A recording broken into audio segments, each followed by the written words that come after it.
এবং সব থেকে উত্তম পথ এবং উত্তম কথা কি হতে পারে তাদের মাধ্যমে আমাদেরকে শিক্ষা দিয়েছেন। তাই আমরা সেই সত্তার প্রশংসা করি, আমরা বলি আলহামদুলিল্লাহ। সালাতু ওয়া সালাম প্রিয় নবী মুহাম্মদুর রাসূলুল্লাহ সাল্লাল্লাহু আলাইহি ওয়াসাল্লামের প্রতি এবং সমস্ত নবী এবং রাসূলগণের প্রতি, যারা আমাদের জন্য হিদায়াতের পথ নিয়ে পৃথিবীতে এসেছিলেন এবং যাদের পথ ছিল সব থেকে উত্তম পথ।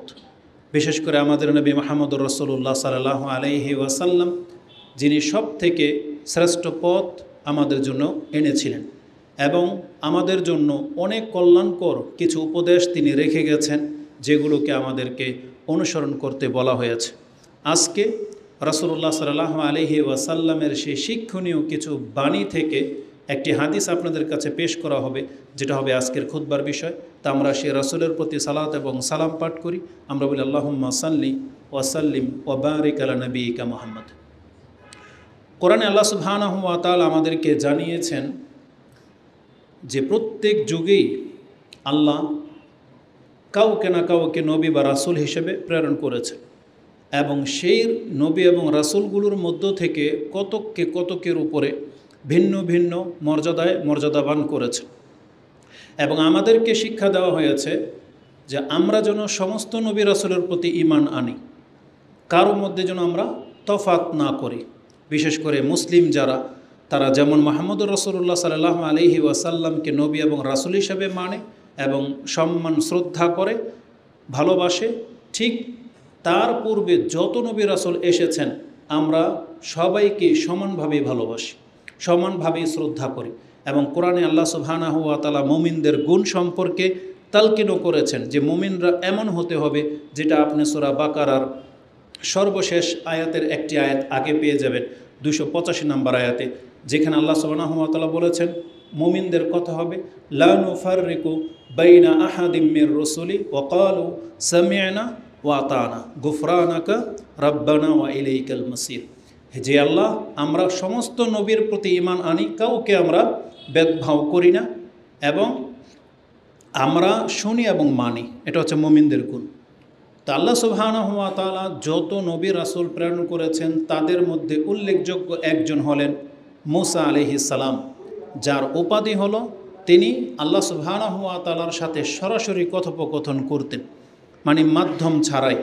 মাধ্যম বলতে মানে ফেরেশতা ছাড়াই সরাসরি আল্লাহ সুবহানাহু ওয়া তাআলার যে শব্দ তিনি সেটা শুনতে পেয়েছিলেন। এই জন্য তার উপাধি তাকে দেয়া হয়েছে, কি উপাধি তার? মূসা আলাইহিস সালাম কালিমুল্লাহ। তিনি হচ্ছেন আল্লাহর সাথে কথোপকথন করেছেন। কোরআনে আল্লাহ সুবহানাহু ওয়া তাআলা তার এই মর্যাদার কথা উল্লেখ করেছেন, যেটা আপনি সূরা নিসা 4 নম্বর সূরার 164 নম্বর আয়াতে পেয়ে যাবেন, যেখানে আল্লাহ সুবহানাহু ওয়া তাআলা বলেছেন ওয়া কাল্লামাল্লাহু মূসা তাকলিমা। আল্লাহ মূসা আলাইহিস সালামের সাথে কথোপকথন করেছেন। তো মূসা আলাইহিস সালাম যেটা আল্লাহ সুবহানাহু ওয়া তাআলার সাথে কথোপকথন করতেন, তার থেকে অনেক কথা আপনি বর্ণিত পাবেন। বিশেষ করে সেগুলোকে বনি ইসরায়েলের রেওয়ায়াত বলা হয়। তবে অধিকাংশ কথাগুলাই সত্য নাও হতে পারে, বাড়াবাড়ি রয়েছে। কিন্তু কিছু কথা আছে যেগুলো সত্য এবং কিছু কথা আছে যেগুলো সরাসরি হাদিসে আসছে। আমাদের রাসূল সত্য হিসেবে স্বীকৃতি দিয়েছেন এমন অনেক কথা আছে। সেই কথাগুলোর মধ্য থেকে আজকে একটি হাদিস শুধু পেশ করা হবে, যে মূসা আলাইহিস সালাম তিনি তার রবের সাথে একদিন কথোপকথনে অনেকগুলো বিষয় জিজ্ঞেস করেছিলেন। তার তথ্য আল্লাহ সুবহানাহু ওয়া তাআলার কাছ থেকে নিয়েছিলেন, যেগুলো বিশেষ বিশেষ কথা। সেই হাদিসটা আপনাদের কাছে উল্লেখ করা হবে। যদিও যেমনটা বলেছি, অসংখ্য কথা তার নামে মিথ্যা ছড়াছড়ি রয়েছে। যেমন একদিন তিনি জিজ্ঞেস করেছিলেন যে আল্লাহ সুবহানাহু ওয়া তাআলার কাছে সবচেয়ে উত্তম ব্যক্তিকে বা কে সবার আগে জান্নাতে যাবে। তখন বলা হয়েছিল যে তার উম্মতের মধ্যে একজন কসাই, যে তার আগে জান্নাতে যাবে। সেই ঘটনাটা সত্য নয়। এভাবে অনেক বানোয়াট কিছু কথাবার্তা আছে যেটা তার নামে চালানো হয়ে থাকে। আর কিছু আছে যেগুলো সহি জয়ীফের মাঝখানে আছে। কেউ বলেছেন হাসান, কেউ বলেছেন জয়ীফ। যেমন ওই হাদিস আমরা সবাই জানি যে মূসা আলাইহিস সালাম জিজ্ঞাসা করেছিলেন, আই রব্বি আল্লিমনি শাইআন আযকুরুকা ওয়া আদউকা বি, আমাকে এমন একটা কালেমা শিক্ষা দেন যেই কালেমা আমি আপনাকে স্মরণ করব এবং আপনার কাছে দোয়া করব, তখন আল্লাহ সুবহানাহু ওয়া তাআলা তাকে বলেছিলেন, ইয়া মূসা কুল লা ইলাহা ইল্লাল্লাহ, তুমি লা ইলাহা ইল্লাল্লাহ পাঠ করো। তখন মূসা আলাইহিস সালাম বলেছিলেন, কুল্লু ইবাদুকা ইয়াকুলুনা হাযা, এটা তো আপনার সমস্ত বান্দাই এই একই তসবিহ জপে বা এইভাবে আপনাকে ডাকে, আমার জন্য খাস কি? তখন আল্লাহ সুবহানাহু ওয়া তাআলা বলেছিলেন, লাউ আন্না সামাওয়াতিস সাব'i ওয়াল আরদিনা ফি কিফা ওয়া লা ইলাহা ইল্লাল্লাহ ফি কিফা মালাত বিহিন্না লা ইলাহা ইল্লাল্লাহ, যে মূসা তুমি এটাকে হালকা মনে করলে, যদি 7 আকাশ এবং 7 জমিন এক পাল্লায় দিয়ে দেওয়া হয়, আর আরেক পাল্লায় যদি এই শুধু লা ইলাহা ইল্লাল্লাহ কালেমাটাকে রেখে দেওয়া হয়, মালাত বিহিন্না লা ইলাহা ইল্লাল্লাহ, তাহলে 7 আকাশ 7 জমিনের এত ওজন হয় নাই যে কালেমা লা ইলাহা ইল্লাল্লাহটাকে হালকা করে দিতে পারে। তার মানে এতটা পাওয়ারফুল এই জিকির। এই হাদিসের 2টা বর্ণনা আসছে, একটার মধ্যে দুর্বলতা আছে, মানে কেউ কেউ বলেছেন এটা দুর্বল, কেউ বলেছেন হাসান, গ্রহণযোগ্যতার মধ্যে রয়েছে। তো এমন অসংখ্য কথা মূসা আলাইহিস সালাম থেকে বর্ণিত, তা আজকে যেটা গ্রহণযোগ্য এমন একটা হাদিস আমি আপনাদের কাছে উল্লেখ করি। হাদিসটি মূলত রয়েছে সাহিহ ইবনে হিব্বানে এবং অন্যান্য ইমাম বাইহাকির কিছু কিছু কিতাবে রয়েছে, এবং নাসিরউদ্দিন আলবানী সিলসিলা আল হাদিসা সাহিহার মধ্যে 3350 এটাকে হাসান বলেছেন, এবং শোয়েব আল আরনাউত রাহিমাহুল্লাহ তিনিও এটাকে হাসান বলে উল্লেখ করেছেন।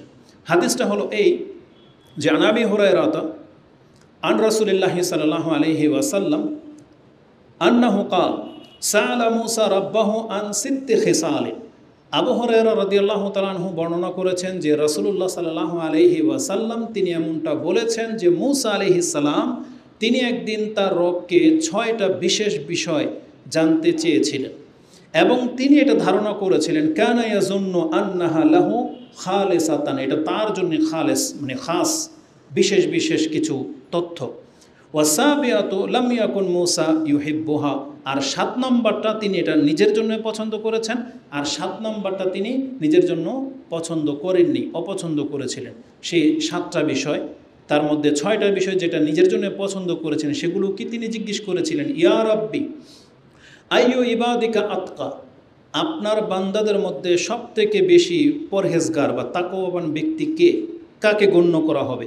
তখন আল্লাহ সুবহানাহু ওয়া তাআলা জবাবে বলেছিলেন, আল্লাজি ইয়াজকুরু ওয়ালা ইয়ানসা, যেই ব্যক্তি আমাকে স্মরণ রাখে, স্মরণ করে, আমাকে ভুলে যায় না, এই ব্যক্তি হবে সবচেয়ে বেশি তাকওয়াবান ব্যক্তি বলে গণ্য হবে। তিনি জিজ্ঞাসা করেছিলেন, আইয়ু ইবাদিকা আহাদা, আপনার কোন বান্দা সবচেয়ে বেশি হিদায়াত প্রাপ্ত বলে গণ্য হবে? আল্লাহ সুবহানাহু ওয়া তাআলা তারা জবাবে বলেছিলেন, আল্লাজি ইয়াতবাউল হুদা, যেই ব্যক্তি আমি যে হিদায়াত নাজিল করেছি এই হিদায়াতের অনুসরণ যেই ব্যক্তি করে সেই ব্যক্তিকে সবচেয়ে বেশি হিদায়াত প্রাপ্ত ব্যক্তি বলা হবে। কাল আইয়ু ইবাদিকা আহকুম, কোন ব্যক্তিকে সবচেয়ে বড় হাকিম বিচারক মানা হবে?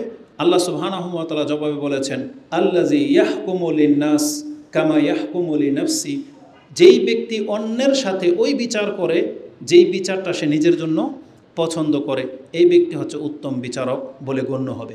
জিজ্ঞাসা করা হয়েছে চতুর্থ, আইয়ু ইবাদিকা আলামু, কোন ব্যক্তিকে সবচেয়ে বড় জ্ঞানী আলেম ভাবা হবে?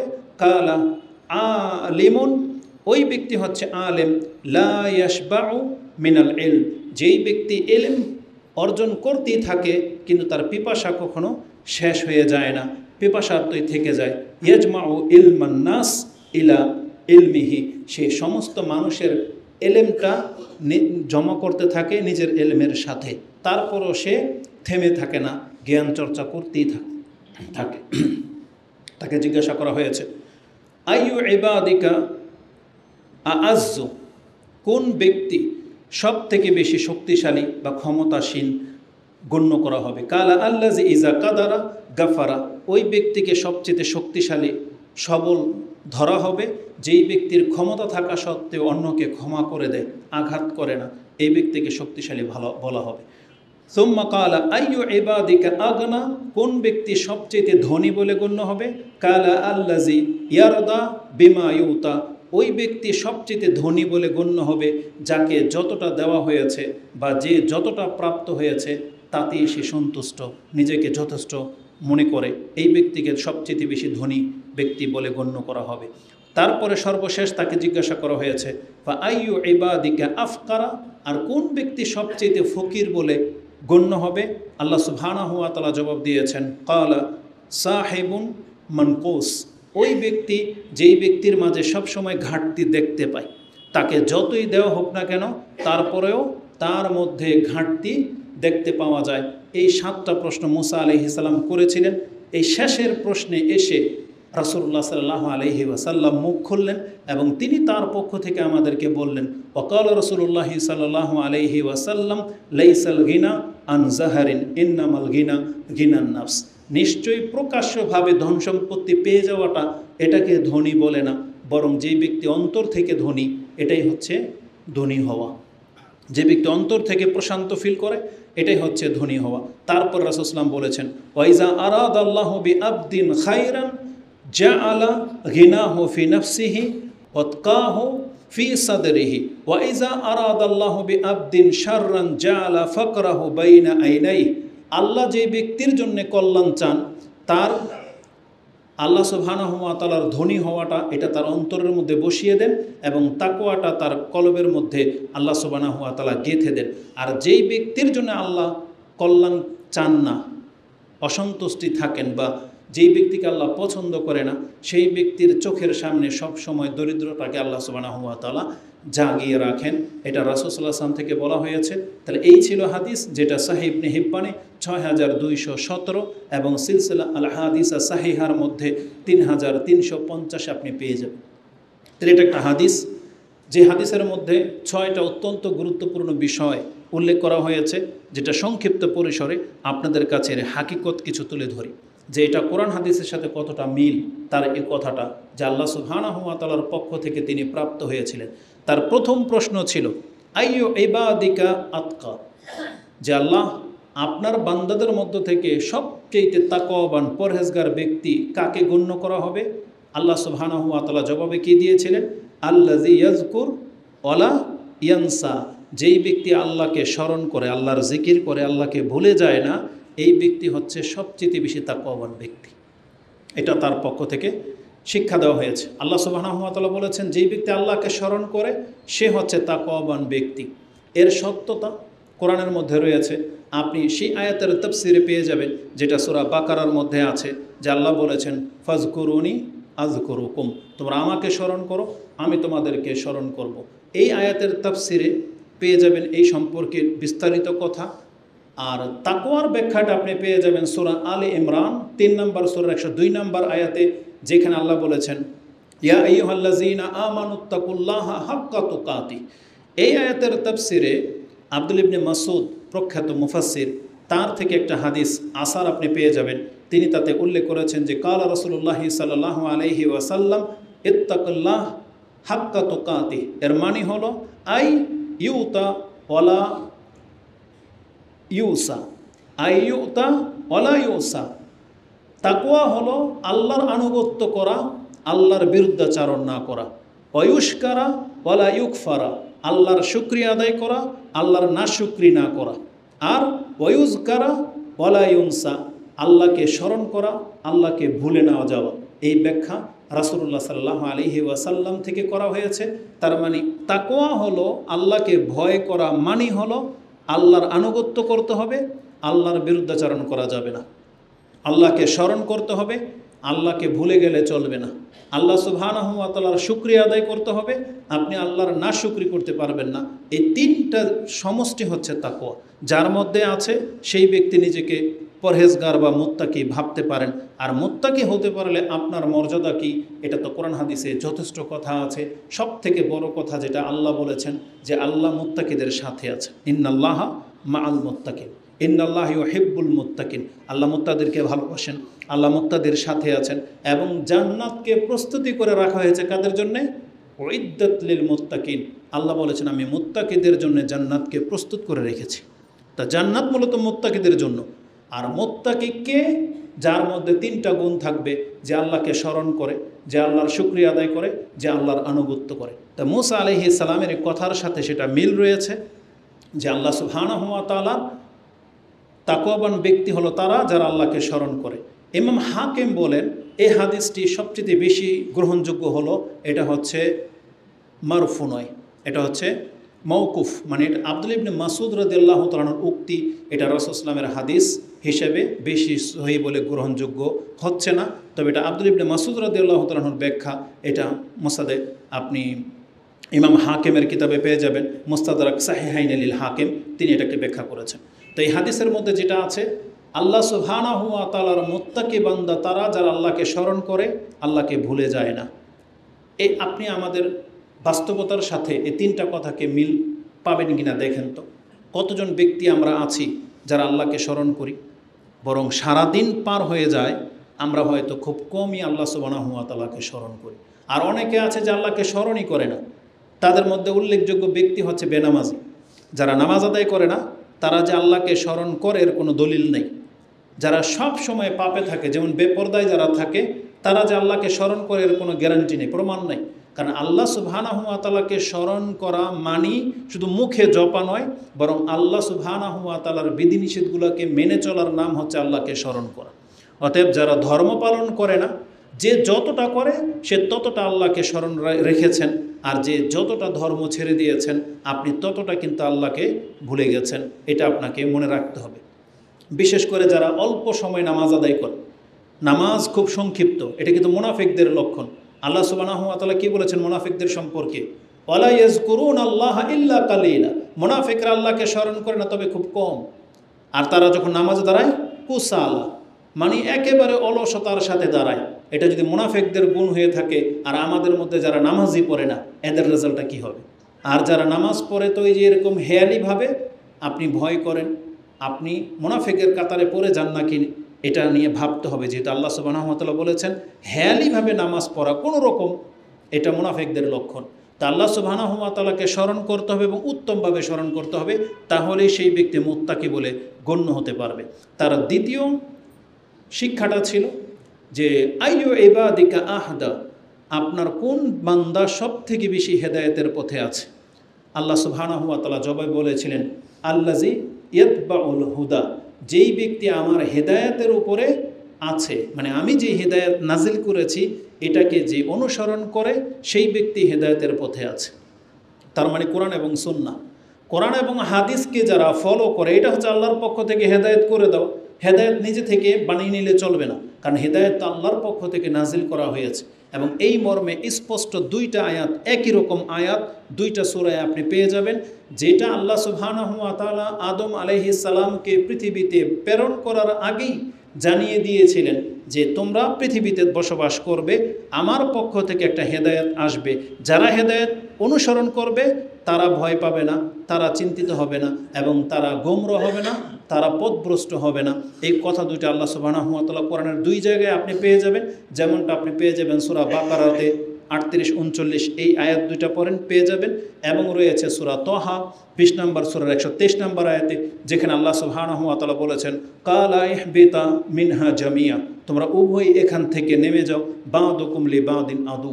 সেখানে জিন এবং ইনসান দুইটা জাতি ছিল, তাদেরকে বলে দেওয়া হয়েছে তোমরা পৃথিবীতে বিচরণ করো, তোমরা একে অপরের শত্রু। বাদুকুম লিবাদিন আদু, তোমরা একে অপরের শত্রু। ফা ইম্মা ইয়াতিয়ান্নাকুম মিন্নি হুদান, আমার পক্ষ থেকে যখন হেদায়েত আসবে, ফামানিত্তাবা, যেই ব্যক্তি অনুসরণ করবে হুদায়া, আমার সেই নাজিল করা হেদায়েতের উপরে, ফালা ইয়াদিল্লু ওয়ালা ইয়াশকা, সেই ব্যক্তি পথভ্রষ্ট হবে না আর সেই ব্যক্তি হতভাগা হবে না। এটা আল্লাহর পক্ষ থেকে পৃথিবীতে মানুষ প্রেরণ করার আগেই আল্লাহ জানিয়ে দিয়েছিলেন। তাহলে যেই ব্যক্তি আল্লাহ সুবহানাহু ওয়া তাআলার দেখানো বিধানের উপরে চলে না, সেই ব্যক্তি হেদায়েতের উপরে নাই। শুধু মুখে দাবি করলেই চলে না, বরং আল্লাহর ইবাদত করাটাই হলো হিদায়াত। আল্লাহ সুবহানাহু ওয়া তাআলার দেখানো পথ অনুসরণ করে চলাটাই হচ্ছে হিদায়াত। আজকে অধিকাংশ মানুষ আমরা নিজেদেরকে মুসলিম দাবি করি বটে, কিন্তু আমরা আল্লাহ সুবহানাহু ওয়া তাআলার নাজিল করা বিধান ফলো করি না।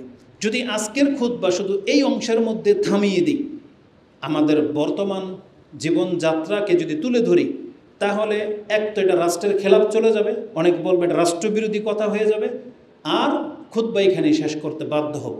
কারণ আল্লাহ সুবহানাহু ওয়া তাআলার বিধান আমরা যে বাস্তবায়ন করি না, বা এটা যে আমরা চাচ্ছি না, এটা যে আমরা অন্তর থেকে ছুঁড়ে ফেলে দিয়েছি, আমাদের এই বাস্তবতা হচ্ছে তার প্রমাণ। না হলে কেন যেন বুঝে আসে না যে রাসূলুল্লাহ সাল্লাল্লাহু আলাইহি ওয়াসাল্লামের যুগে যখন ইসলাম নাজিল হয়নি তখন যেই আমলগুলো নিষিদ্ধ ছিল তখন তারা জানতো না।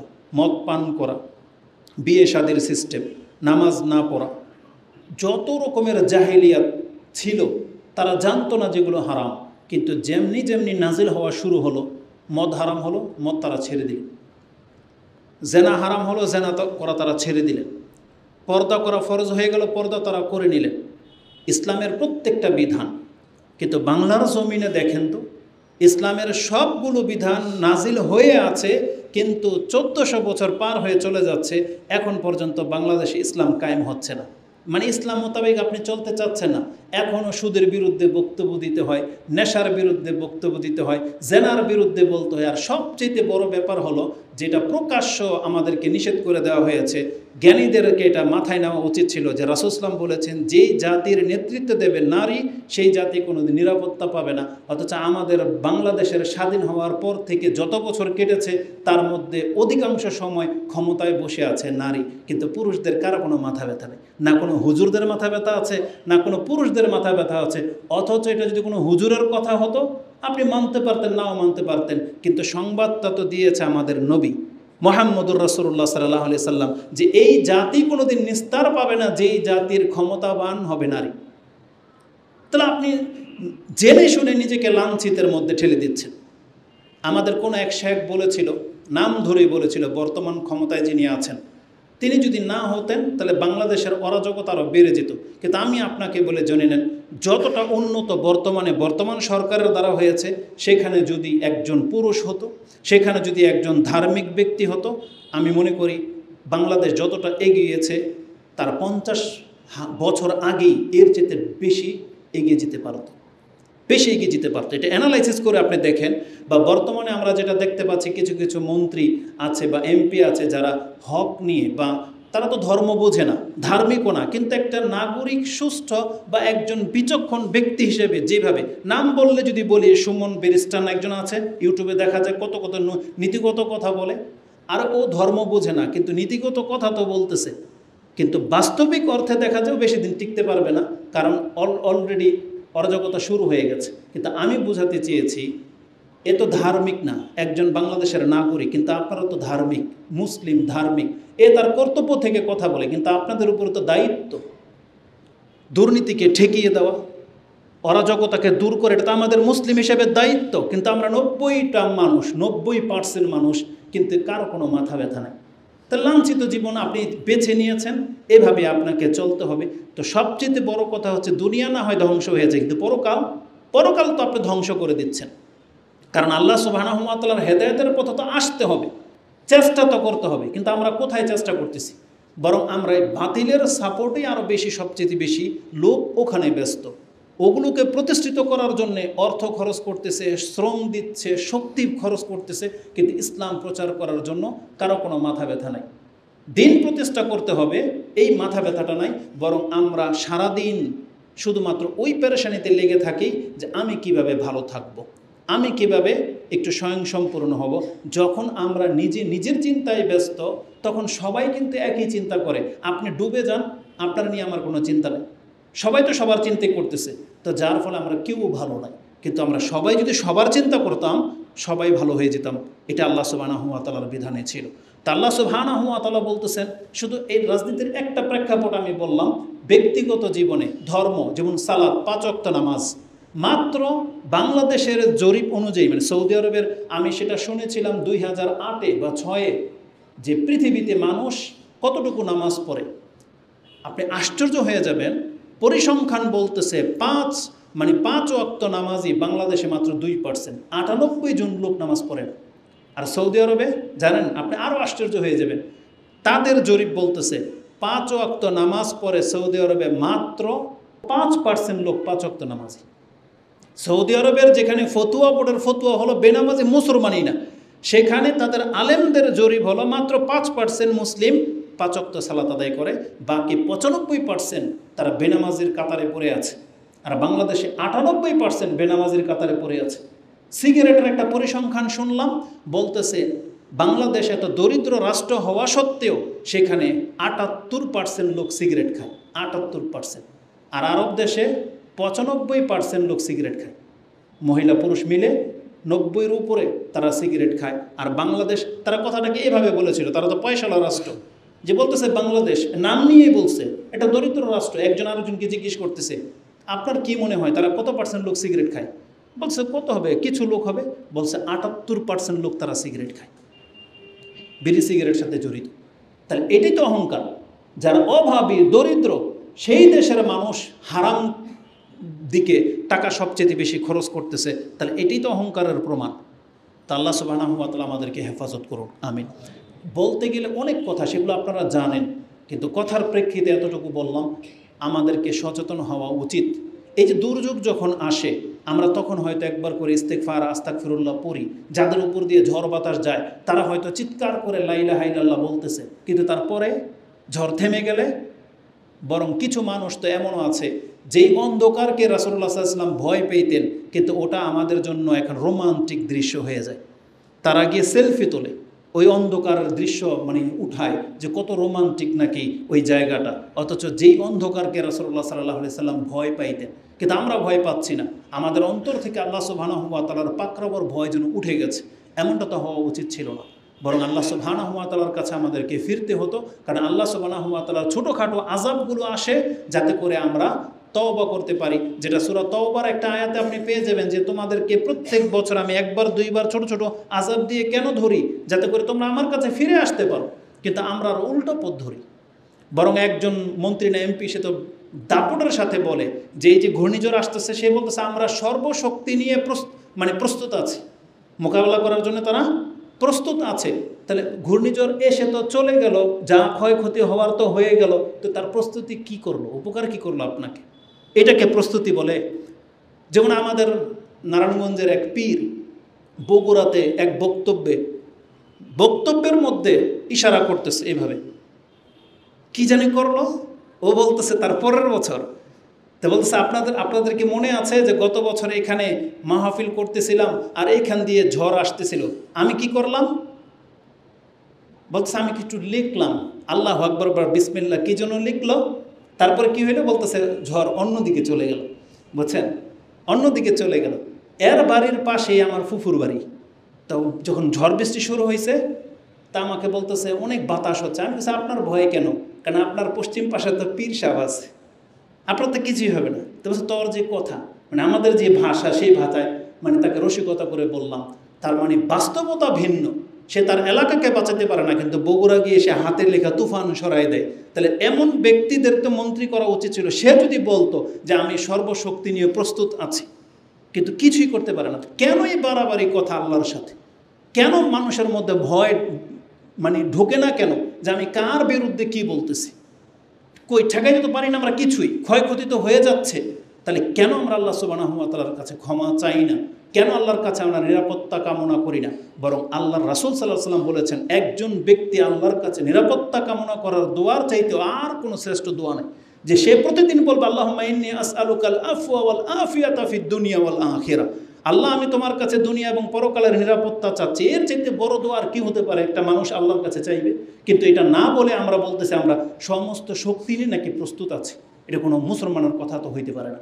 তা আল্লাহ সুবহানাহু ওয়া তাআলা এগুলো পছন্দ করে না। যেখানে মূসা আলাইহিস সালাম বলে তাকে জিজ্ঞাসা করা হয়েছিল কে সবচেয়ে বেশি জ্ঞানী এই জমিনে, তিনি বলেছিলেন আমি। কথা মিথ্যা ছিল না, কারণ তখনকার যুগে রাসূলদের চাইতে বড় জ্ঞানী কেউ হয় না। কিন্তু তিনি বুঝতে পারেন না যেটা আল্লাহ অসন্তুষ্ট হয়ে যাবেন। আল্লাহ সুবহানাহু ওয়া তাআলা তাকে ধরে নিলেন এবং বলল তুমি যাও। জ্ঞানী কাকে বলে? তুমি যাও, আমার এক বান্দা আছে 2 সমুদ্রের মাঝখানে গিয়ে তাকে পাবে, যাও তার সাথে একটু ভিজিট করে আসো, দেখো জ্ঞান কী জিনিস। আল্লাহ তাকে ধরে নিলেন। তা আল্লাহ সুবহানাহু ওয়া তাআলা বাড়াবাড়ি কথা পছন্দ করে না। আমাদের মুসলিম হিসাবে মোটেও উচিত নয় আল্লাহর সামনে এমন কোনো উদ্ধত্তপূর্ণ কথা পেশ করা। তাহলে আল্লাহ সুবহানাহু ওয়া তাআলা নারাজ হয়ে গেলে কিন্তু আমাদেরকে কেউ বাঁচাতে পারবে না। আল্লাহ আমাদেরকে হেফাজত করেন, আমিন। তো জিজ্ঞাসা করা হয়েছিল কে সবচেয়ে বেশি হেদায়েতের পথে আছে? আল্লাহ বলেছিলেন যেই ব্যক্তি আমার নাজিলকৃত হিদায়াত মেনে চলে এই ব্যক্তি হচ্ছে হেদায়েতের পথে আছে। আল্লাহ সুবহানাহু ওয়া তাআলাকে তৃতীয়ত জিজ্ঞাসা করা হয়েছিল আইয়ু ইবাদিকা আহকুম, কোন ব্যক্তিকে সবচেয়ে ভালো বিচারক হিসেবে গণ্য করা যেতে পারে? কার ইনসাফটা ভালো? আল্লাহ সুবহানাহু ওয়া তাআলা জবাব দিয়েছিলেন, আল্লাযী ইয়াহকুমু লিন-নাস কামা ইয়াহকুমু লিনাফসি। ওই ব্যক্তি ভালো নীতিগত বা বিচারক হিসেবে গণ্য হতে পারে যে মানুষের সাথে ওই বিচার করে যেই বিচার সে নিজের জন্য পছন্দ করে। তার মানে একজন ব্যক্তির সাথে সে এমন কোনো অনৈতিক কোনো সিদ্ধান্ত চাপাই দিতে পারে না যেটা তার নিজের জন্য সে কোনোদিন পছন্দ করবে না। তাহলে এটা কোনো বিচারকের বৈশিষ্ট্য হতে পারে না, এটা কোনো নীতির বৈশিষ্ট্য হতে পারে না। এটা আপনি প্রত্যেক ব্যক্তি যিনি সংসারের দায়িত্বশীল আছেন, যিনি স্কুল মাদ্রাসার প্রতিষ্ঠানের দায়িত্বশীল আছেন, বা কোনো কোম্পানির মালিক হতে পারেন, বা কোনো বিচারপতি হতে পারেন, এটা সবার জন্য, দেশের আইন যারা পরিচালনা করে তাদের জন্য হতে পারে যে বিচার ওইভাবে সাজাইতে হবে যেটা ন্যায়সঙ্গত হয়। তার মানে নিজের জন্য পছন্দ করা মানে কি? যাতে আপনি জুলমের শিকার না হন, বাড়াবাড়ি যাতে না হয়ে যায়, এটাই তো সবাই পছন্দ করে। তাহলে আপনি যখন বিচার করবেন সেটা ঠিক তাই যেন হয়, অন্যের উপরে যেন বাড়াবাড়ি না হয়ে যায়, জুলুম যেন না হয়ে যায়, শিথিলতা যেন না থাকে, ন্যায্য বিচার যেন হয়।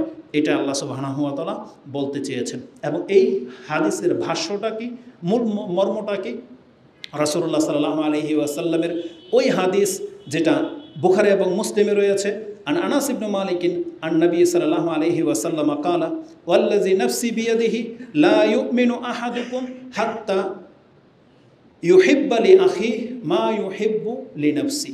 আমি আল্লাহর কসম করে বলতেছি, ওই ব্যক্তি প্রকৃত মুমিন হতে পারবে না ততক্ষণ পর্যন্ত যতক্ষণ সে তার ভাইয়ের জন্য ওইটা পছন্দ না করবে যেটা সে নিজের জন্য পছন্দ করে। আর এটা একটা মূলনীতি।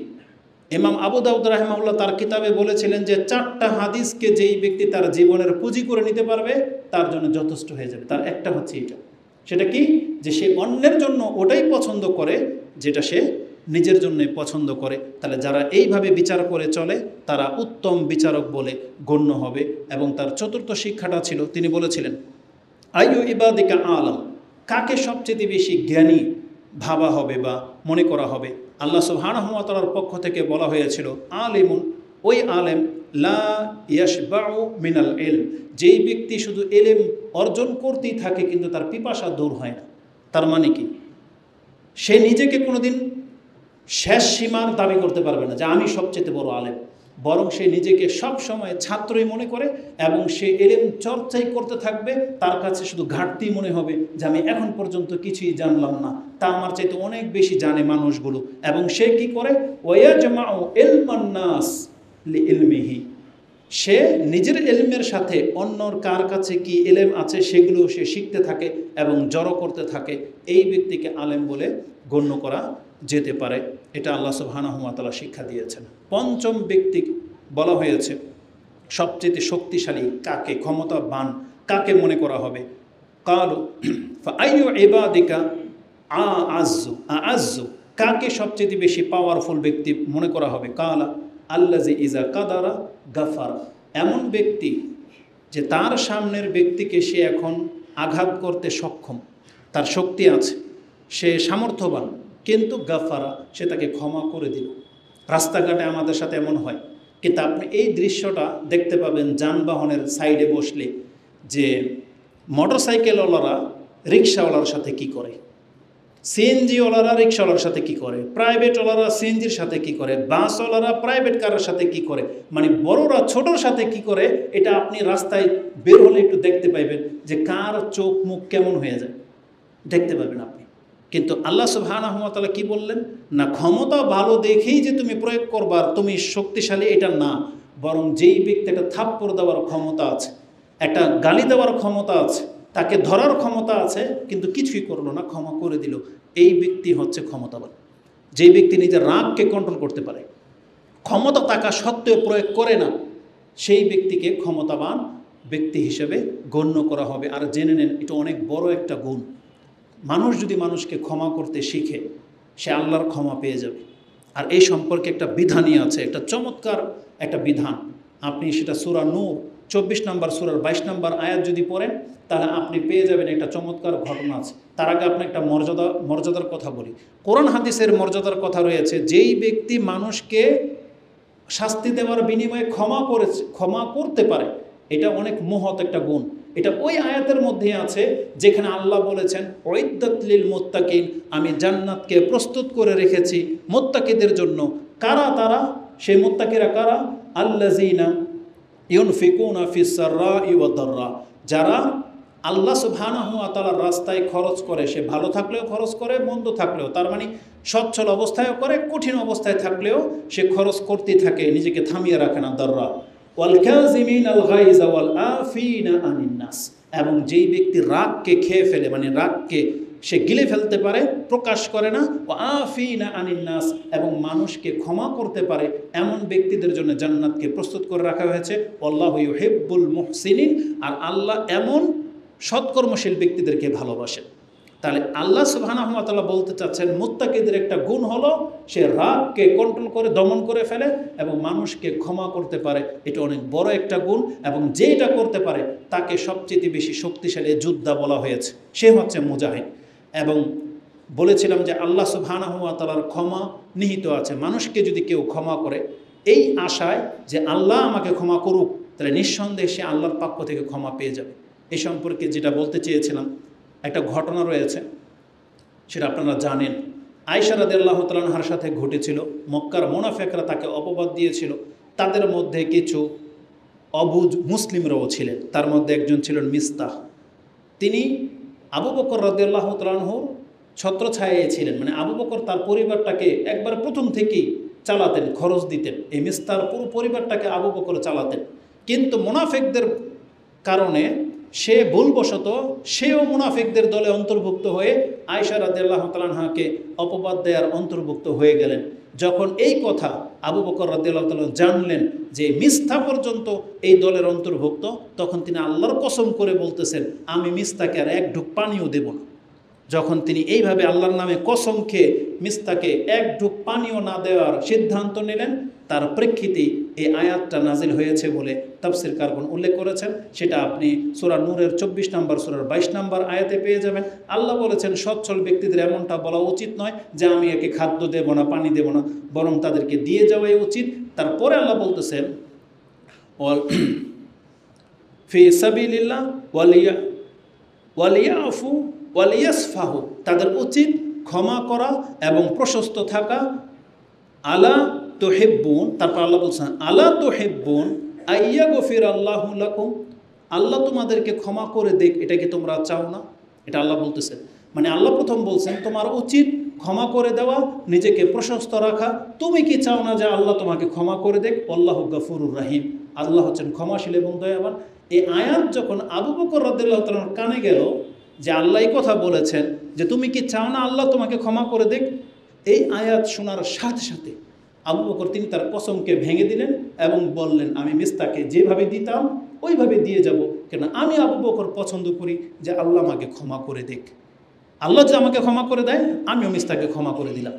এত বড় অপবাদ দেওয়ার পরেও যখন আল্লাহর ক্ষমার কথা আসছে, তিনি সেই দিকে ঝুঁকে গেলেন যে আল্লাহর ক্ষমাটা সবচেয়ে বড়।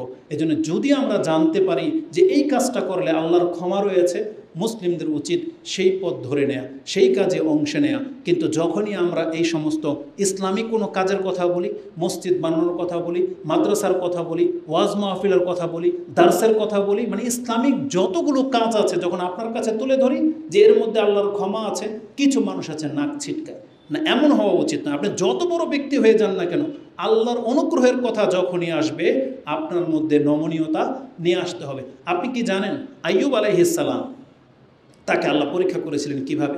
তিনি বাদশাহ ছিলেন, তারপরেও একদিন তিনি গোসল করছিলেন, তখন পতঙ্গ মানে পঙ্গপাল উপর থেকে ঝরছিল, আর সেগুলো ছিল স্বর্ণের, মানে এগুলো ধরলে স্বর্ণ, মরে পড়ে থাকবে স্বর্ণের। তখন আইয়ুব আলাইহিস সালাম না আইয়ুব আলাইহিস সালাম, তখন তিনি তার কাপড় পরিধেয় বস্ত্র উলঙ্গ তিনি খুলে ওগুলোর মধ্যে ওই স্বর্ণের পঙ্গপাল কুড়াচ্ছিলেন। আল্লাহ সুবহানাহু ওয়া তাআলা তাকে ওহী করলেন যে আমি কি তোমাকে অমুখাপেক্ষী বানাই নাই? এগুলো তোমার কোনো প্রয়োজন নাই। তখন তিনি বলেছিলেন আল্লাহ যখন আপনি অনুগ্রহ করতে চেয়েছেন, আমি আপনার অনুগ্রহ থেকে মুখ কীভাবে মুখ ফিরাই? হতে পারে আমি বাদশাহ, কিন্তু আপনার পক্ষ থেকে যখন এটা আমাকে দেওয়া হয়েছে, আমি কিভাবে এর থেকে মুখ ফিরাই? তার মানে তিনি পরীক্ষায় পাশ করেছিলেন। এই জন্য আপনি যত বড় ক্ষমতাবান, যত বড় কোটিপতি আপনি হয়ে যান না কেন, যখন আল্লাহর পক্ষ থেকে কোনো মেসেজ আসবে, উচিত আপনি নিজেকে নত করে ফেলেন।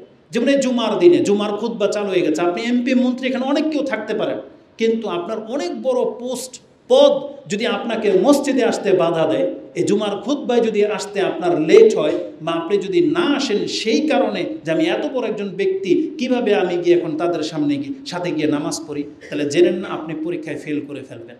কিন্তু আপনি যদি এত পাওয়ারফুল ব্যক্তি হওয়া সত্ত্বেও ভুলে যান, জুমার দিনে যদি তাড়াতাড়ি আসেন, প্রথম কাতার যদি আপনি নিয়ে নিতে পারেন, আপনি হলেন সেই ব্যক্তি যে ব্যক্তি আল্লাহর পরীক্ষায় হয়তো পাশ করতে পারে। কারণ আল্লাহ এমন ব্যক্তিদেরকে পছন্দ করে।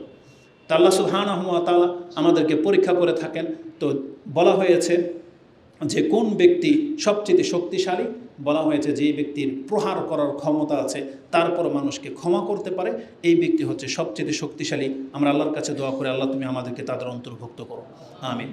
খুব দ্রুত বলে দিই, ষষ্ঠ যে বিষয়টা আল্লাহ সুবহানাহু ওয়া তাআলার কাছে তিনি জানতে চেয়েছিলেন, তিনি বলেছিলেন আইয়ু ইবাদিকা আগনা, কোন ব্যক্তিকে ধনী বলা হবে। আমাদের সমাজে তো আমরা প্রাচুর্যবান ব্যক্তিদেরকে বেশি পছন্দ করি বা তাদেরকে সম্মান দিতে শিখেছি বা আমরা করে থাকি, কিন্তু কোন ব্যক্তি সে? কিন্তু বাহ্যিকভাবে আমরা দামি কোনো গাড়ি থেকে নামলে তাকে যতটা রেসপেক্ট করি, কিন্তু একজন দাতা উদার মনওয়ালাকে কিন্তু আমরা ওইভাবে রেসপেক্ট করি না। কারণ আমরা রেসপেক্ট করি পোশাক দেখে, চেহারা দেখে, গেট আপ দেখে। কিন্তু আল্লাহ সুবহানাহু ওয়া তাআলা আমাদেরকে শিক্ষা দিয়েছেন, যেই ব্যক্তি অন্তর থেকে ধনী, সচ্ছল, সেই ব্যক্তিকে প্রকৃত ধনী গণ্য করা হবে। কালা আল্লাজি ইয়ারদা বিমা ইউতা। আজকে অধিকাংশ মানুষ, এই পয়েন্টটা আজকে আমাদের বাস্তবতার সাথে জড়িত। কেননা অধিকাংশ মানুষ দেখা যাচ্ছে যে আপনি নিজেকে অভাবী মনে করেন, আপনি এটা ভালো চাকরি পাচ্ছেন না, বা যেই চাকরি আপনি সততার সাথে করেন আপনাকে বেতন দেওয়া হচ্ছে অল্প, আপনার মনে হচ্ছে আপনি হয়তো আরও কিছুর যোগ্য। আপনার চোখের সামনে দেখতে পাচ্ছেন দুর্নীতিবাজরা কত টাকা ইনকাম করে ফেলতেছে, কিন্তু আপনি সৎ থাকার কারণে আপনার তেমন কোনো ইনকাম নাই। আপনার অনেক সময় মন খারাপ হয়। বরং এমনটা হওয়া উচিত নয়, বরং সব সময় নিজের অন্তরকে প্রশস্ত রাখার চেষ্টা করেন। আপনি আল্লাহর পক্ষ থেকে যতটা প্রাপ্ত হয়েছেন, আপনি যদি ততটাতে নিজেকে সন্তুষ্ট রাখতে পারেন, আপনি জেনে নেন আল্লাহর কাছে আপনি ধনী, আল্লাহ সুবহানাহু ওয়া তাআলার কাছে আপনি শুকরগুজার বান্দা। মুহাম্মদুর রাসূলুল্লাহ সাল্লাল্লাহু আলাইহি ওয়াসাল্লামের কথা কি আপনার একবারও চিন্তা হয় না? বরং আমাদেরকে আল্লাহ সুবহানাহু ওয়া তাআলা মানে আমাদেরকে আল্লাহ যেই অবস্থায় রেখেছেন, এই অবস্থায় আমরা যেন সন্তুষ্ট থাকতে পারি। এই জন্য মুহাম্মদুর রাসূলুল্লাহ সাল্লাল্লাহু আলাইহি ওয়াসাল্লাম নিজে তিনি এই জীবনটা গ্রহণ করেছেন। চাইলে তিনি অনেক বাদশার মতো জীবনযাপন করতে পারতেন। আল্লাহ তাকে অফারও করেছিলেন যে আপনি নবীর সাথে সাথে আমি আপনাকে বাদশাহ করে দিই। তিনি বলছেন যে না, বরং আমি দরিদ্র রাসূল হিসেবে থাকতে চাই। কেন? এটা আমাদের জন্য, কারণ আমরা যেন আমাদের নবীর দিকে তাকায়ে আমরা যেন কি করতে পারি? ধৈর্য ধারণ করতে পারে। তা আল্লাহ সুবহানাহু ওয়া তাআলাকে জিজ্ঞাসা করা হয়, তিনি বলেছিলেন ইয়ারদা বিমা ইউতা, যাকে যতটা দেওয়া হয়েছে সে ততটা পেয়েই যদি সন্তুষ্ট প্রকাশ করতে পারে, এই ব্যক্তি হচ্ছে সবচেয়ে ধনী। এখানে এসে রাসূলুল্লাহ সাল্লাল্লাহু আলাইহি সাল্লাম মুখ খুলেছিলেন এবং তিনি বলেছিলেন কালা রাসূলুল্লাহ সাল্লাল্লাহু আলাইহি সাল্লাম লাইসাল গিনা আন যাহরিহি, প্রকাশ্যভাবে কারোর গেটা ফেটাপ দেখে আপনি তাকে ধনী ভাববেন না। এইভাবে ধনী হওয়া যায় না, বরং ধনী হলো ইন্নামা আল গিনা গিনান নাফস, অন্তরের প্রশস্ততাই হচ্ছে ধনী হওয়া। যার অন্তর বড়, আপনার জন্য ঢেলে দেবে যতটুকু আছে একবার উদার মনে। একজন সাহাবী রাসূলুল্লাহ সাল্লাল্লাহু আলাইহি সাল্লাম, বরং এটার উদাহরণ আপনি একজন ওই খ্রিস্টানের উদাহরণ থেকে নিতে পারেন, আদি বিন হাতেম। এই হাতেম তাই যার কিচ্ছা বর্ণনা করা হয়, তিনি একজন খ্রিস্টান লোক ছিলেন। আদি রাদিয়াল্লাহু তাআলা আনহুর পিতা হাতেম অনেক উদার ছিলেন। তার সম্পর্কে লেখা হয়েছে তিনি তার দাদার উট পরিচালনা করতেন, দেখাশোনা করতেন। আগন্তুক মেহমান আসছে এবং হাতেমের কাছে বলল যে আমরা তোমার মেহমান হয়ে আসছি, তাহলে আমাদের জন্য তুমি আপ্যায়নের ব্যবস্থা করবে না? বলছে হ্যাঁ করবো। বলছে আপনারা কয়জন? কোনো কোনো বর্ণনায় 4 জন, কোনো কোনো বর্ণনায় 7 জন। এক কথায় তারা যতজন ছিল প্রত্যেকের একজনের জন্য একটা করে উট জবাই করে দিছে। তার দাদা যখন জানলো যে ও তো সর্বনাশ করে ফেলবে, তখন তাকে বিতাড়িত করে দেওয়া হয়েছে, তাকে সে বাড়ি থেকে বের করে দেওয়া হয়েছে। কিন্তু তার উদার মনটা এমন যে উপন্যাসের মধ্যে তার নাম পর্যন্ত ইতিহাসের পাতায় লেখা হয়ে গেছে যে এতটা বড় দাতা তিনি ছিলেন। মুহাম্মদ রাসূলুল্লাহ সাল্লাল্লাহু আলাইহি সাল্লাম, আমরা তো জানি তার ঘরে 3 মাস চুলাও জ্বলতো না, কিন্তু আজ পর্যন্ত তার কাছে কেউ এসে চেয়ে পায় নাই এমন কোনো দিন হয়নি। রাসূলের কাছে আছে আর চেয়েছে, দেওয়া হয়নি এমন হয়নি। বরং একজন আগন্তুক ব্যক্তি বলছে ইয়া রাসূলুল্লাহ, আমি যদি ইসলাম গ্রহণ করে নিই তাহলে এই উপত্যকার মাঝে যতগুলো বকরি আছে আমাকে দিয়ে দিবেন? বলছে দিয়ে দিব। দিয়ে দিয়েছে সাথে সাথে। উপত্যকার মাঠ ভরা বকরি সাথে সাথে তাকে দিয়ে দেওয়া হয়েছে। এই ব্যক্তি সমস্ত বকরি নিয়ে তার কওমের কাছে বলতেছে, ইয়া কওমি আসলিম, তোমরা ইসলাম গ্রহণ করো, ফাইন্না মুহাম্মাদান লা ইয়াখাফু ফাকরা, মুহাম্মদ এমন এক ব্যক্তি, এইভাবে দান করলে তো মানুষ ফতুর হয়ে যাবে, কিন্তু মুহাম্মদ ফকির হয়ে যাওয়াটাকে ভয় পায় না। মুহাম্মদ সাল্লাল্লাহু আলাইহি ওয়াসাল্লাম ফকির হয়ে যাওয়াটাকে ভয় পায় না। এ দেখো আমাকে কতটা দেওয়া হয়েছে। তো এটা ছিল মুহাম্মদুর রাসূলুল্লাহ সাল্লাল্লাহু আলাইহি ওয়াসাল্লামের চরিত্র। অথচ আমরা জানি তিনি অভাবী, কিন্তু আজকে আমরা দান করতে চাই না। আজকে আমাদের দানের জন্য এক্সট্রা বক্তব্য দিতে হয়, অথচ আপনার চোখের সামনে বুঝতে পারতেছেন যে আমাদের এই মসজিদটা ঘাটতি আছে, কিন্তু আপনাকে ইনিয়ে বিনিয়ে কথা বলে তারপর আপনার কাছ থেকে দানের টাকা হাসিল করতে হয়। এমনটা তো হওয়া উচিত নয় মুসলমানদের। কারণ যে দান করবে সেটা নিজের জন্য, আপনি মর্যাদাও পাবেন, এই সমাজের মানুষ আপনাকে ওইভাবে সচ্ছল হিসেবে স্বীকৃতিও দেবে, আর আপনি নিকিত অবশ্যই আল্লাহ সুবহানাহু ওয়া তাআলার কাছে প্রাপ্য হবেন। তো আল্লাহ সুবহানাহু ওয়া তাআলা আমাদেরকে অন্তর থেকে সচ্ছল হওয়ার তৌফিক দান করুন। কোরআনের 2টা আয়াত আছে এই ক্ষেত্রে। আল্লাহ বলেছেন, অমায়ুকা শুহা নাফসিহি ফাউলাইকা হুমুল মুফলিহুন, যে যেই ব্যক্তির অন্তরকে সংকীর্ণতা থেকে মুক্ত করে দেওয়া হলো, এই ব্যক্তি হচ্ছে সফলকাম। অতএব আমাদের মুসলিমদের উচিত অন্তর থেকে সংকীর্ণতা দূর করে দেওয়া। রিজিক আল্লাহর পক্ষ থেকে আসে। আল্লাহ সুবহানাহু ওয়া তাআলা কাউকে কুড়িপুতি করেছে, আপনাকে আমাকে করেনি, কিন্তু আপনার আমার অবস্থানে থেকে আমরা যদি আল্লাহ সুবহানাহু ওয়া তাআলার সন্তুষ্টি প্রকাশ করি, এটা আমাদের কাছে অনেক বড় ব্যাপার। কারণ রাসূলুল্লাহ সাল্লাল্লাহু আলাইহি সাল্লাম বলেছেন, ইন্নাল্লাহা ইজা আরাদাল্লাহু বিআবদিন খায়রান, আল্লাহ যদি কোনো ব্যক্তির জন্য কল্যাণকর কিছু চান, জাআলা গিনাহু ফি নাফসিহি, আল্লাহ তার অন্তরের মধ্যে সচ্ছলতা ঢুকিয়ে দেন। তার মানে সে নিজেকে সব সময় অভাব মুক্ত মনে করবে, যতটুকু আছে যথেষ্ট মনে করবে। আর যদি আল্লাহ সুবহানাহু ওয়া তাআলা কোনো ব্যক্তির জন্য অকল্যাণ কিছু চান, ওয়াইজা আরাদাল্লাহু বিআবদিন শাররান জাআলা ফাকরাহু বাইনা আইনাই, সে কত কোটিপতি হয়ে যাক, কিন্তু তার চোখের সামনে সবসময় তার অভাবী ঘাটতি সে দেখতে পাবে। এজন্য মুসলিমদের এমনটা হওয়া উচিত নয়, যেটা আজকে আমাদের কাছে অনেক প্রশ্ন আসে। অনেক বেশি পেরেশানি কিছু মানুষ, তার নাকি পেরেশান লেগেই আছে, তার নাকি অভাব পুরো হয় না, এটা ঘাটতি সেটা ঘাটতি, অনেক কিছু করে ফেলতেছে। এমনটা হওয়া উচিত নয়। আর বিশেষ করে আমাদের যুবকদেরকে বলবো, আপনারা ওই কাদের মতো বলবো আর কি, অসহায়ের মতো, এতিমের মতো অন্যের বাইকের দিকে তাকায় থাকেন, অন্যের মোবাইলের দিকে তাকায় থাকেন, আপনারটা আপনার কাছে ভালো মনে হয় না। এমন হতাশার দৃষ্টিতে তাকাই থাকেন না। আপনাকে আপনার সামর্থ্যের উপরে থাকতে হবে। আল্লাহ সুবহানাহু ওয়া তাআলা ওদেরকে সামর্থ্য দিয়েছেন, তাই ওরা কিনেছে। আপনার আমার জন্য একটা আল্লাহ রেডি করে রেখেছেন, ওটা আমাদের কিনে চলতে হবে। মুহাম্মদুর রাসূলুল্লাহ সাল্লাল্লাহু আলাইহি সাল্লাম গাধার পিঠেও চড়েছেন। আপনি যদি গাধাকে সাইকেলের সাথে তুলনা করতে পারেন। রাসূল সাল্লাল্লাহু আলাইহি ওয়াসাল্লাম শুধু খালি উট আর ঘোড়ার পিঠেই উঠে নাই, তিনি গাধার পিঠেও চড়েছেন। কেন? যাতে করে নমনীয়তা চলে আসে। এই জন্য আমাদের যার যতটা সামর্থ্য আছে আমরা ততটার উপরে যেন স্থির থাকি। এটা আমাদের যুবক ভাই বোনদেরকে বলবো, এবং যারা ছোট পোলাপান আছে, এরা অনেক সময় আমরা শুনেছি তারা বাপ মার কাছে এমন কিছু ডিমান্ড করে যেটা বাপ মা পুরো করতে সক্ষম নয়। তখন সেই ছেলে ঘরের ভাঙচুর করে, কথা বলে না, খাদ্য খেতে চায় না, মায়ের উপরে টর্চার করে। এটা কোনো মুসলমান সন্তানের কাজ হতে পারে না। আপনার অন্তরকে আপনি প্রশান্ত রাখার চেষ্টা করেন, সামর্থ্যের উপরে থাকার চেষ্টা করেন। সামর্থ্য অনেক বড় একটা ব্যাপার, সামর্থ্যের বাইরে আপনি কোনো কিছু করতে যেয়েন না। আবার অনেক আল্লাদি বাপ্পা আছে যে ঋণ করে হলেও ওর ছেলেকে সে ওই যে R15 উমুক তুমুক আইফোন দিতে হবে। কেন? যারা প্রবাসী ভাইয়েরা আছে, আপনাদের কত ডিমান্ড তাদের কাছে, কিন্তু প্রবাসীদের কষ্ট যদি আপনারা দেখতেন, তারা তো কষ্ট করে ইনকাম করে। উচিত ছিল তারা দেশে আসলে আমরা তাদেরকে গিফট করব, কিন্তু তাদের থেকে গিফট পাওয়ার জন্য আমরা হাঁ করে তাকাই থাকি।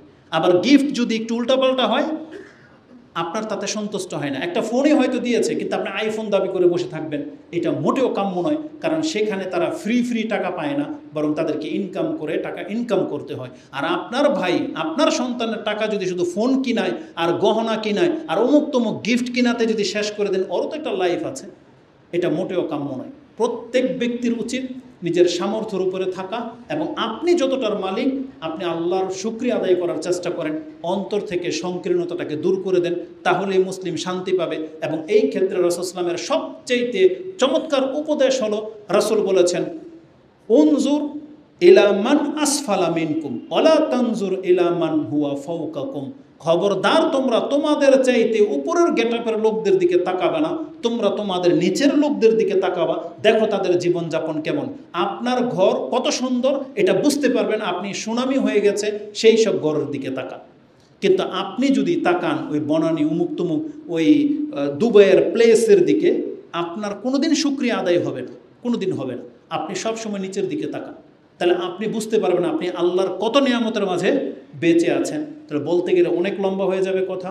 ষষ্ঠ বিষয় যেটা ছিল যে সবচেয়ে সপ্তম বিষয় যেটা সবচেয়ে ফকিরকে, যেই ব্যক্তিকে আল্লাহ অঢেল দেওয়ার পরেও সে তারপরেও গলা শুকায়, আমরা বলি না, তারপরেও সে গলা শুকায়, আমি কিছুই পাইলাম না, এই করলাম না, সেই করলাম না, আল্লাহ আমাকে কিছুই দিল না, এমনটা কোনো মন্তব্য করা উচিত নয়। বিশেষ করে এটা একটা মন্দ গুণ। আপনি জানেন আমাদের মহিলাদেরকে, মা বোনদেরকে রাসূলুল্লাহ সাল্লাল্লাহু আলাইহি ওয়াসাল্লাম কি বলেছিলেন, যে ইন্নী রাআইতু আকসারা কুন্না মিন আহলিন নার, আমি তো তোমাদের অধিকাংশ জাহান্নামে দেখেছি। বলছেন আমাদের অপরাধটা কি? বড় কোনো অপরাধের কথা রাসূল বলে নাই, ছোট্ট দুইটা কথা বলেছেন, তাকফুরনাল আশির, তুকসিরনাল লানা ও তাকফুরনাল আশির। তোমরা বেশি লানতান করো আর তোমরা স্বামীর অকৃতজ্ঞ, তোমরা স্বামীর শুকরিয়া আদায় করতে জানো না। এই দুইটা গুণের কারণে বলছে তোমাদেরকে আমি জাহান্নামে দেখেছি। তার মানে নাশুকরি এটা কত বড় ব্যাপার, যে একজন ব্যক্তির নাশুকরি করলে যদি জাহান্নামের সংবাদ পেতে পারে, আর আমি আর আপনি আমাদের রব আল্লাহ যিনি তার নাশুকরি করে বসে আছি, কিন্তু আপনি আর আমের অপরাধ মনে হয় না, এমনটা হতে পারে না। বান্দা হিসাবে আল্লাহ আমাদেরকে যথেষ্ট দিয়ে রেখেছেন, যথেষ্ট। আপনি বলেন আলহামদুলিল্লাহ। আল্লাহ যেন আমাদের অন্তরকে প্রশস্ততা দান করে। আমাদের অন্তরের যে সংকীর্ণতার কারণে আমরা আল্লাহর কাছ থেকে দূরে সরে আছি, আল্লাহ যেন আমাদেরকে ক্ষমা করে। এই হাদিসটা ছিল চমৎকার একটা হাদিস, যাতে অনেকগুলো কথা আছে, আরও কিছু কথা বের হতো, কিন্তু সময়ের সাপেক্ষে আমি এখানে রেখে দিচ্ছি। যতগুলো কথা মুসা আলাইহিস সালাম নিজের জন্য পছন্দ করেছিলেন, এগুলো সব যেন আমাদের জন্য পছন্দনীয় হয়। আল্লাহ তুমি আমাদের অন্তরকে প্রশস্ততা দান করো, এই কথাগুলোকে গ্রহণ করে মেনে চলার তৌফিক দান করো।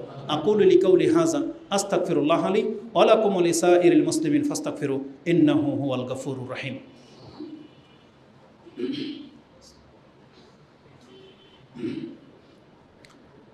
আলহামদুলিল্লাহ ওয়াসসালাতু ওয়াসসালামু আলা রাসূলিল্লাহ, আম্মা বাদ। আল্লাহ সুবহানাহু ওয়া তাআলার প্রশংসা, যিনি আমাদেরকে হেদায়েতের উপরে রেখেছেন, অনেক ক্ষয়ক্ষতির মাঝেও তিনি আমাদেরকে সুস্থ রেখেছেন, নিরাপত্তায় রেখেছেন। আমরা আল্লাহ সুবহানাহু ওয়া তাআলার কাছে দোয়া করি, আল্লাহ তুমি আমাদের বাংলাদেশকে নিরাপত্তা দিয়ে দাও। যেভাবে তুমি সৌদি আরবকে নিরাপত্তা দিয়েছো, প্রশান্তির জায়গা করেছো, আল্লাহ মুসলিম রাষ্ট্র হিসেবে তুমি আমাদেরকেও নিরাপত্তা দিয়ে দাও। আমাদেরকেও স্বয়ংসম্পূর্ণ করো, আমাদেরকে উত্তম রিজিকের ব্যবস্থা করে দাও, এবং প্রতিবেশী পার্শ্ব যে কোনো শত্রু থেকে আল্লাহ তুমি আমাদেরকে হেফাজত করো, এবং আমাদেরকে ঐক্যবদ্ধ হওয়ার তৌফিক দান করো। আমাদের মুসলিমদেরকে ইসলামের পথে ফিরে আসার তৌফিক দান করো। আমাদের মধ্যে যারা আমরা পেরেশানিতে আছি, অসুস্থজনিত কারণে ভুগতেছি, অভাবে আছি, আল্লাহ আমাদের জীবনের সব ঘাটতিগুলোকে আল্লাহ তুমি পুরা করে দাও। আমাদের অন্তরের মধ্যে আল্লাহ তুমি প্রশস্ততা দান করো, এবং আমরা যেন তোমার বান্দা হয়ে তোমার সাথে সাক্ষাৎ করতে পারে আল্লাহ তুমি কবুল করো। আমাদেরকে সেই পথেই পরিচালিত করো যেমন তুমি আমাদেরকে মুসলিম করে সৃষ্টি করেছো, আমরা যেন তোমার সাথে মুসলিম হয়ে সাক্ষাৎ করতে পারি, আল্লাহ তুমি কবুল করো। আমিন ইয়া রাব্বাল আলামিন। সুবহানাকাল্লাহুম্মা রাব্বানা বিহামদিকা আশহাদু আল্লা ইলাহা ইল্লা আনতা আস্তাগফিরুকা ওয়া আতুবু ইলাইক।